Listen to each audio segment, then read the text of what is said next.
There are some stories that I come across that for some reason always appear to me when I'm at work, and there's nothing I can really do to talk about them. Like, I could record it on my phone, but sometimes I want to just speak into this nice mic that, thanks to my donations, I was able to get a couple months ago, especially when I needed a new one, just so I can have the quality be clear when you hear the words that I have to say.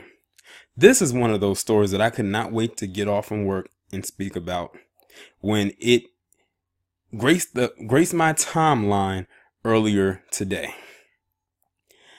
Now, this is whiteness at work, as one of my followers on Twitter called it, and you're about to find out why.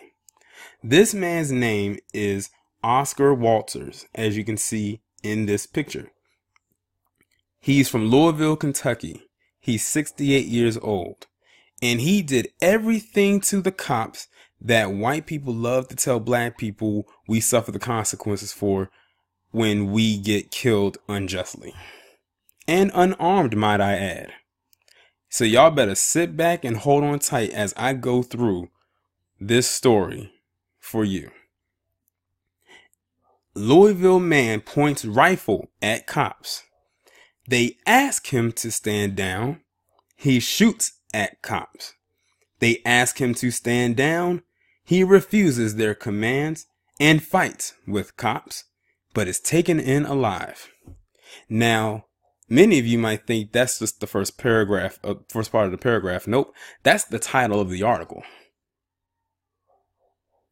Shout out to Black Sports Online, because that's where I'm reading it from. So you can see all these bruises on his face. That's from him getting into a fight with the cops. This man pointed a gun, a rifle, not a handgun, but a rifle, an actual gun, not a cell phone, but a gun, at these cops. Got into a fight with them, as you can tell by his injuries. They told him to stand down. He resisted arrest, but he was still taken unalive. I can count on my fingers and toes how many unarmed black men and women, because I'm going to mix you into the bunch as well, young or old, boy or girl, who have been in these confrontations with these cops, and it never escalated to the level that he brought it to, and they're all dead.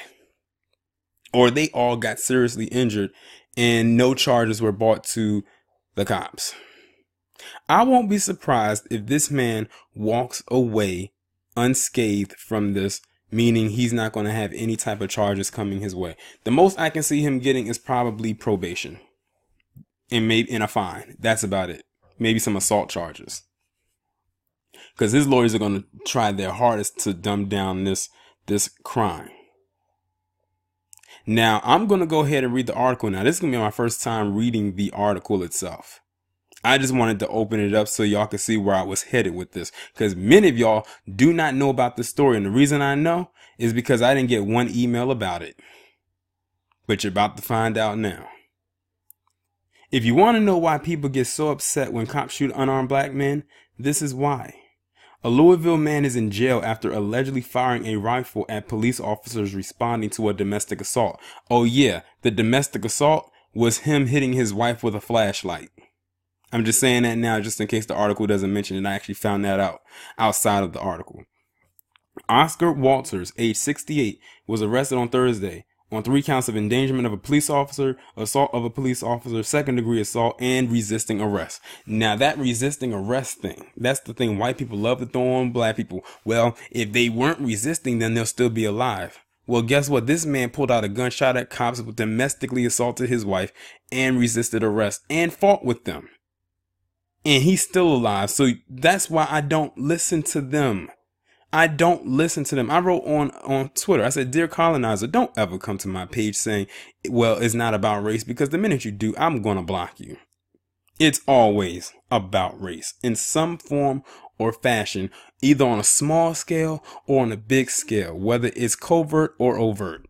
It's always about race, and you have yourselves to thank for that.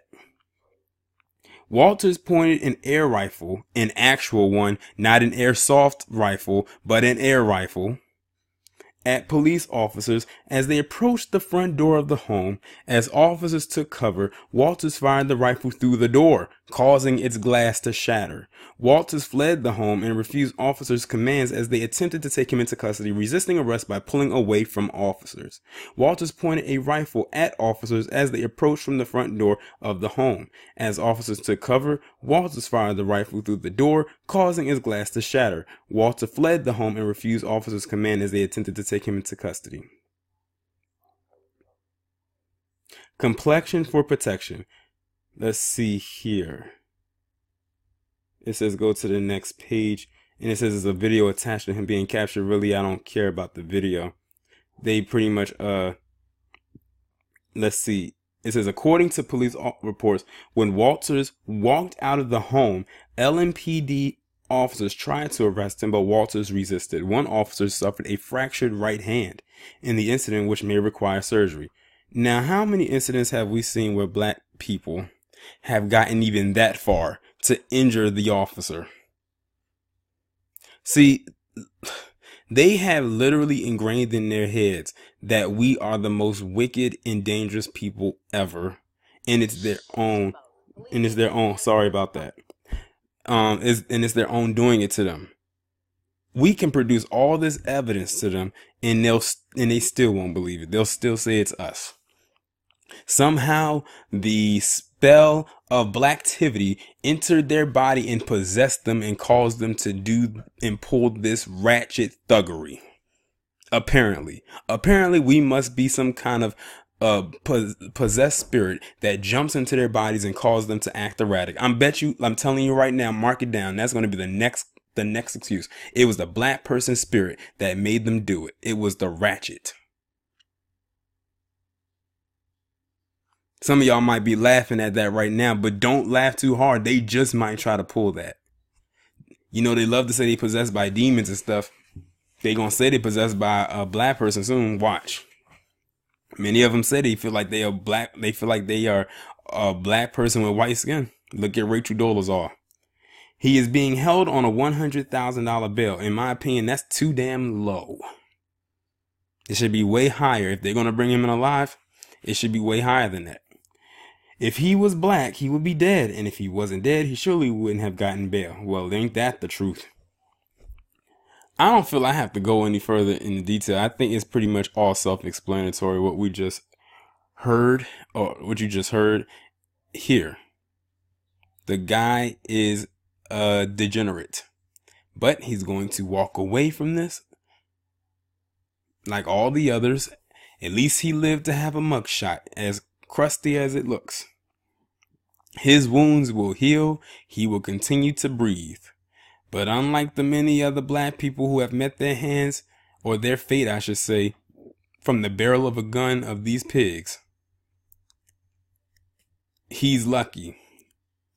Unlike them, you know, I can go on and on. I don't even need to start naming names. Y'all already know. It's too many to name. Now, I know how some of you feel about the whole Stephon Clark thing. I saw some of your videos, but I don't need to compare the two. Y'all already know. And despite how many people feel about him and the tweets that came up, what was it, a day or two after he was killed, I wonder, is anybody going to pull up his history? Everybody who did their research, I need y'all to go and look up Oscar Walters and see and look and dig deep into his background right now. Y'all can pause the video if you want to. Dig deep into his background and pull up everything you possibly can to incriminate this man. Hell, he's still alive. That makes it even better. So get your fingers ready and go and do some research on this guy besides what they've already put out there about him. You researched everything else. Now you can let me know what you think down in the comments.